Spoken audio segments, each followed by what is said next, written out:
एक बार की बात है। निचले हिमालय की पहाड़ियों में बसे एक छोटे से शांत गांव में भरत नाम का एक जवान लड़का रहता था।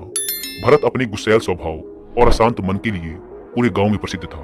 उसका मन हर समय विचारों से भरा रहता। विचारों के इस तूफान ने उसके मन को पूरी तरह से अशांत कर रखा था। शांति तो जैसे उसके जीवन से गायब ही हो गई थी। वह हर समय अपने विचारों में खोया रहता और एक तनावपूर्ण जीवन जी रहा था। अपने अशांत मन और गुस्सैल स्वभाव की वजह से उसके घर वालों और गांव के लोगों से भी उसके संबंध अच्छे नहीं थे, जिस वजह से वह खुद को और भी ज्यादा अकेला व अपमानित महसूस करता। वह और भी ज्यादा मानसिक तनाव की स्थिति में चला जाता। एक दिन की बात है, भरत अपने गांव के बाहर की गलियों में टहल रहा था कि तभी उसका सामना एक बूढ़े बौद्ध भिक्षु से हुआ, जो कि एक पेड़ के नीचे ध्यान की अवस्था में बैठे हुए थे। बौद्ध भिक्षु के चेहरे से एक निर्मल शांति की आभा झलक रही थी। इस असीम शांति ने भरत को बौद्ध भिक्षु की ओर आकर्षित किया। जब भरत बौद्ध भिक्षु के निकट पहुंचा तो उसने उनके चारों तरफ एक सकारात्मक ऊर्जा का अनुभव किया। भरत को यह महसूस हुआ कि इस अद्भुत शांति और असीम सकारात्मक ऊर्जा का स्रोत कहीं न कहीं बौद्ध भिक्षु के भीतर ही है।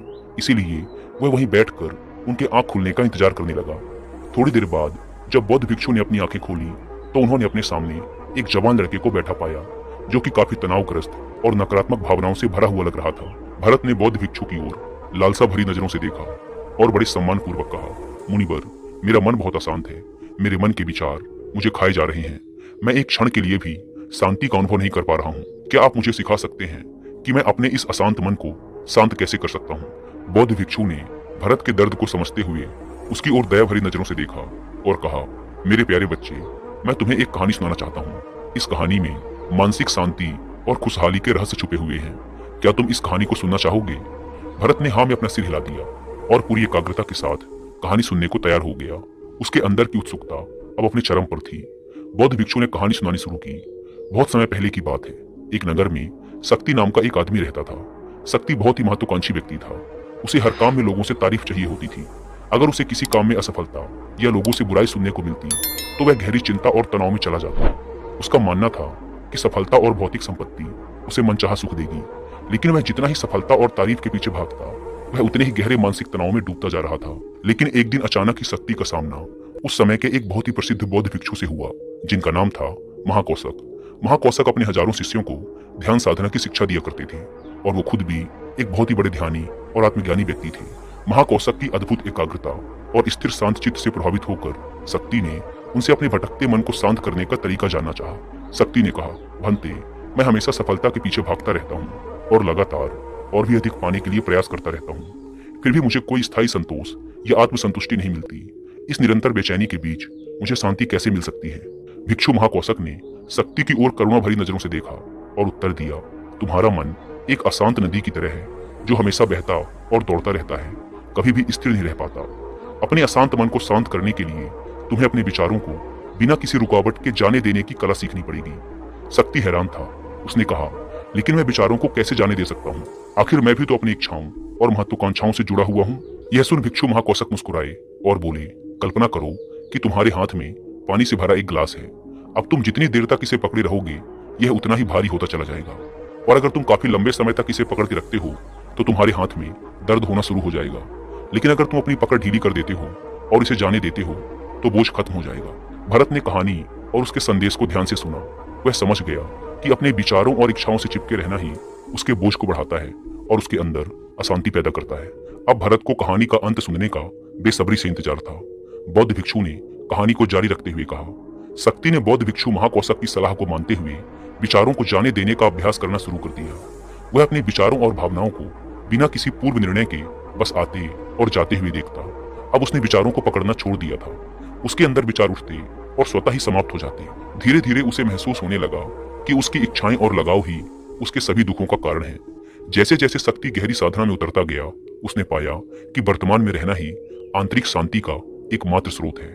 वह स्वयं को वर्तमान में स्थिर करके अपने मन की निरंतर बकबक से छुटकारा पा सकता है। धीरे धीरे शक्ति का मन एक शांत सरोवर की तरह हो गया, जो अपने चारों ओर की सुंदर दुनिया को अपने में चित्रित कर लेता है।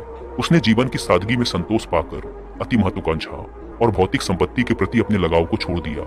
जैसे जैसे लोगों के बीच शक्ति के अंदर हुए इस अद्भुत बदलाव की खबर फैली, दूर दूर से लोग उससे मार्गदर्शन लेने आने लगे। वह लोगों को विचारों को मुक्त करने की कला सिखाकर और स्वयं के भीतर शांति पाने का मार्गदर्शन देकर लोगों के बीच शांति और ज्ञान का प्रकाश स्तंभ बन गया। दोस्तों, मैं शक्ति और भिक्षु महाकौशक की कहानी खत्म करने के बाद बौद्ध भिक्षु थोड़ी देर के लिए मौन हो गए, ताकि भरत के अंदर इस कहानी का अर्थ गहराई से बैठ सके। भरत ने बूढ़े बौद्ध भिक्षु की ओर देखा।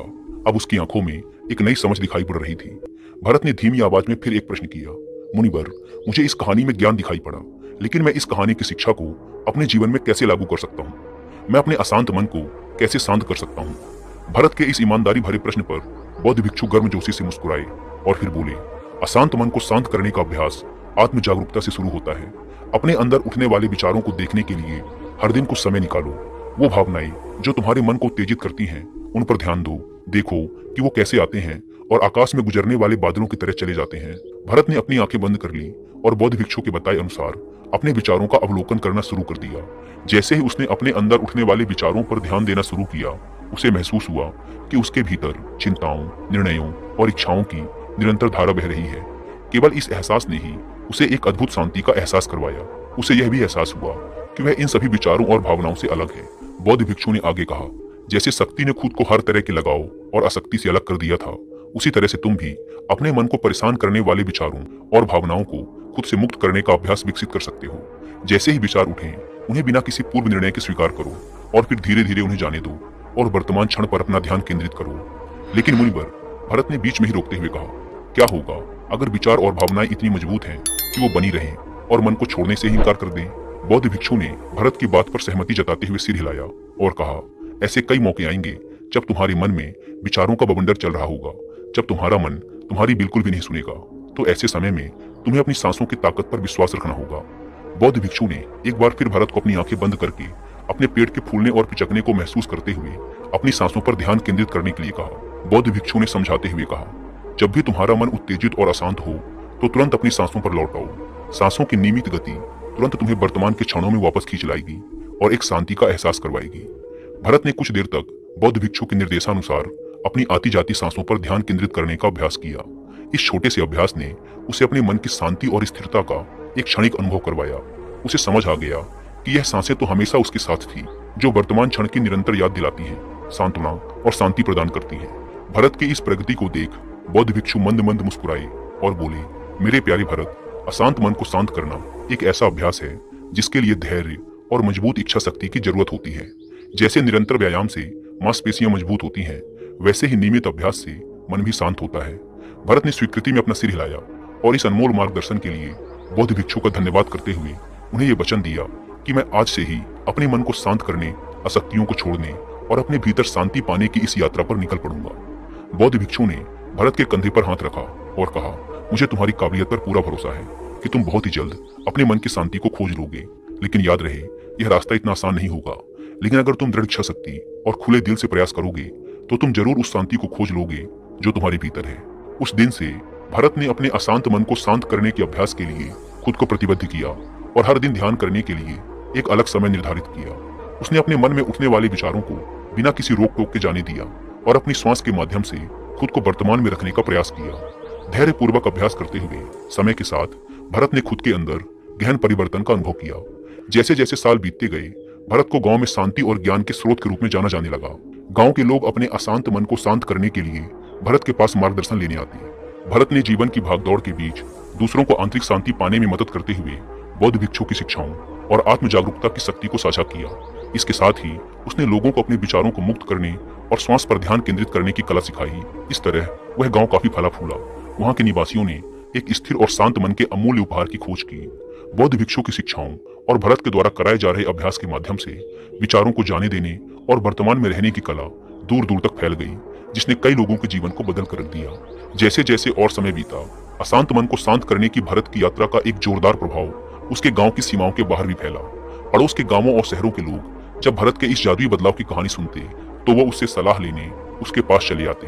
भरत उन लोगों के लिए आशा की किरण बन चुका था जो अपने मन के बोझ तले खुद को दबा हुआ महसूस कर रहे थे। भरत की शिक्षाएं सिर्फ सामूहिक प्रवचनों और ध्यान सत्रों तक ही सीमित नहीं थी, बल्कि वह रोजमर्रा के कामों को जागरूकता के साथ करने पर ज्यादा जोर देते थे। वह लोगों को याद दिलाते थे कि अपने विचारों और भावनाओं के प्रति जागरूक बनो। तुम दिन भर क्या बोलते हो, आसपास घटने वाली घटनाओं पर कैसी प्रतिक्रिया देते हो, इस पर ध्यान दो। हर एक काम को पूरी जागरूकता के साथ करो। जब भोजन करो तो हर एक निवाले के स्वाद का आनंद लो। जब सूरज की रोशनी में खड़े हो तो उसके किरणों की गर्मी को महसूस करो। लोगों की बातों को पूरे ध्यानपूर्वक सुनो और समझो। ये सभी छोटे छोटे बदलावों ने लोगों के जीवन में चमत्कारिक परिवर्तन ला दिए। भरत की शिक्षाओं से लोगों ने जाना कि जीवन का आनंद और खुशी तो वर्तमान के पलों को जीने में है। दोस्तों, इसी के साथ यह कहानी खत्म होती है। उम्मीद करता हूँ कि आपको इस वीडियो से काफी कुछ सीखने को मिला होगा।